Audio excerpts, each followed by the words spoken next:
failed to sell, he served as a Motown session drummer and pianist and co-wrote such songs as Dancing in the Street. In 1963, he married the boss's sister Anna. When Anna chided him for being stubborn, he turned the remark into his first modest hit, A Stubborn Kind of Fellow. Due to solo hits including How Sweet It Is to Be Loved by You and Ain't That Peculiar, I've Heard It Through the Grapevine, and his duet singles with singers such as Mary Wells and Tammy Terrell, he was crowned the Prince of Motown.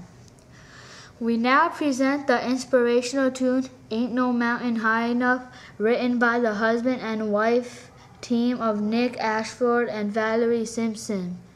Marvin's collaboration with Tammy Terrell on this song and others like Ain't Nothing Like the Real Thing and You're All I Need became most memorable. In 1968, Marvin Gaye had a hit with I Heard It Through the Grapevine. It was a slow, haunting ballad that ran for over 5 minutes, a rarity in an era when most pop tunes clocked in under 3 minutes. However, 1 year earlier, Gladys Knight and the Pips recorded the original Grapevine, a funky, upbeat song where Miss Knight was transformed into a fiery, hard-edged vocalist. Gladys Knight and the Pips were an R&B soul musical act from Atlanta, Georgia, active from 1953 to 1989. The longest-lived incarnation of the act featured Gladys Knight on lead vocals with the Pips, who included her brother Merrill Bubba Knight and their cousins Edward Patton and William Guest as backup singers. The group was best known for their string of hit singles from 1967 to 1975, including Friendship Train, At Midnight Train to Georgia, and Grapevine.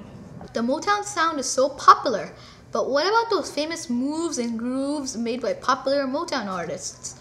Motown's house choreographer was none other than Charlie Atkins. Born Charles Sullivan Atkinson, a native of Pratt City, Alabama, Atkins first found fame as one half of a top vaudeville tap dancing act with partner Charles Honey Coles. Atkins was hired by Berry Gordy to work as a Motown choreographer in 1964 and set about developing the routines that would later become the trademark moves of other Motown acts like the Supremes, the Temptations, the Four Tops, Gladys Knight and the Pips, and others. Atkins would, in fact, continue working with Motown artists well into the 1980s. In 1989, Atkins received the Tony Award for choreographing the Broadway show Black and Blue. He died at age 89 in 2003. No salute to Motown would be complete without a tribute to the Jackson 5. This quintet of Hoosiers from Gary, Indiana, consisted of Michael and his brothers, Jermaine, Tito, Marlon, Jackie, and later his younger brother, Randy. The Jackson 5 were the last great Motown act, headed by the energetic Michael Jackson, who dipped, spun, and moved like a miniature James Brown. The Jackson 5 appealed to all races and age groups with songs like The Love You Save, ABC, and I'll Be There.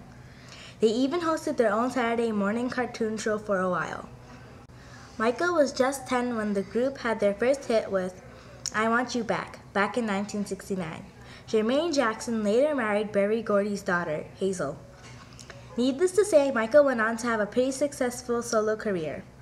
We now present Dancing Machine. When Dancing Machine debuted in 1974, it was one of the first disco records ever. In fact, Michael Jackson inspired many of your favorite hip-hop dancing moves, including the moonwalk, along with the robot, which is featured in Dancing Machine.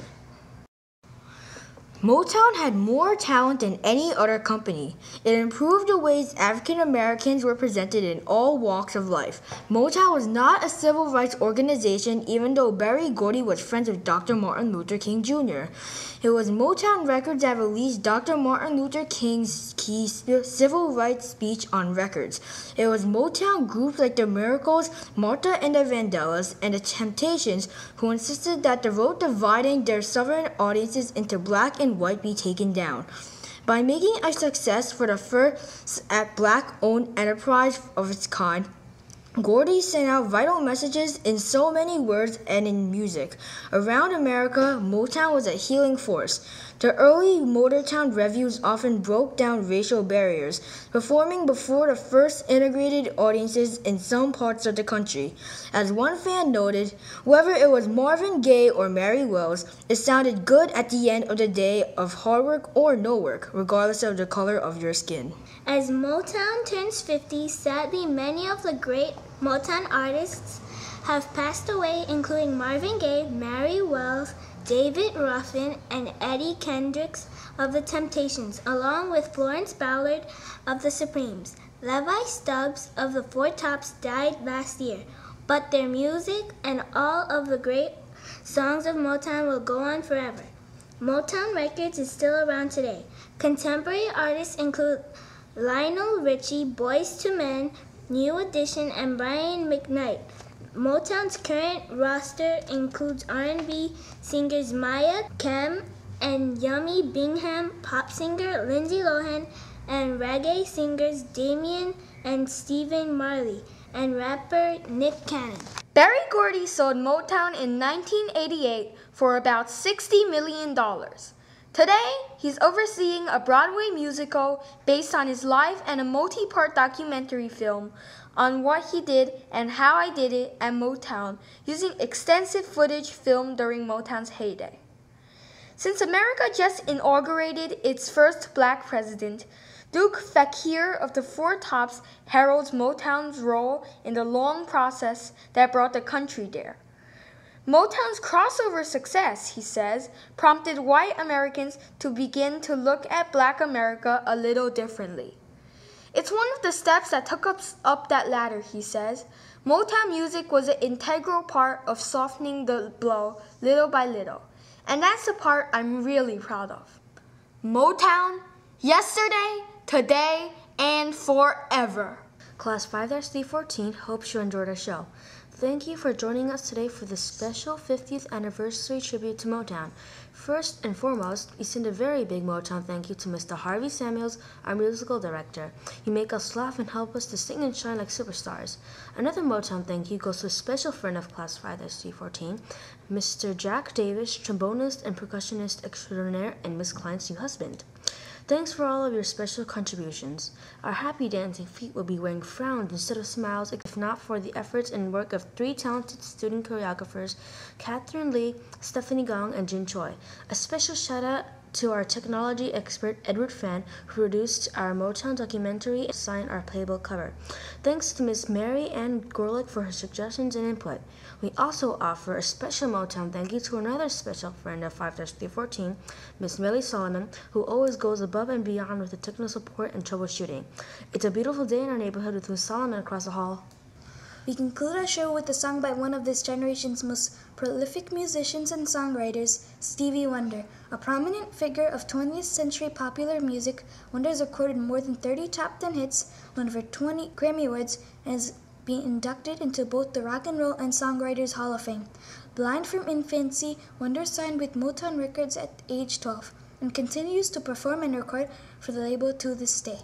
Signed, sealed, Delivered I'm Yours, Superstition, You're the Sunshine of My Life, For Once in My Life, High Ground, and I Was Made to Love Her are just a few of his chart-topping hits. Wonder plays several instruments including the piano, synthesizer, harmonica, congas, drums, bongos, bass guitar, and organ. We conclude with Sir Duke from the 1977 release, Songs in the Key of Life. Sir Duke is a musical tribute to Duke Ellington, Louis Armstrong, Ella Fitzgerald, and all the jazz greats.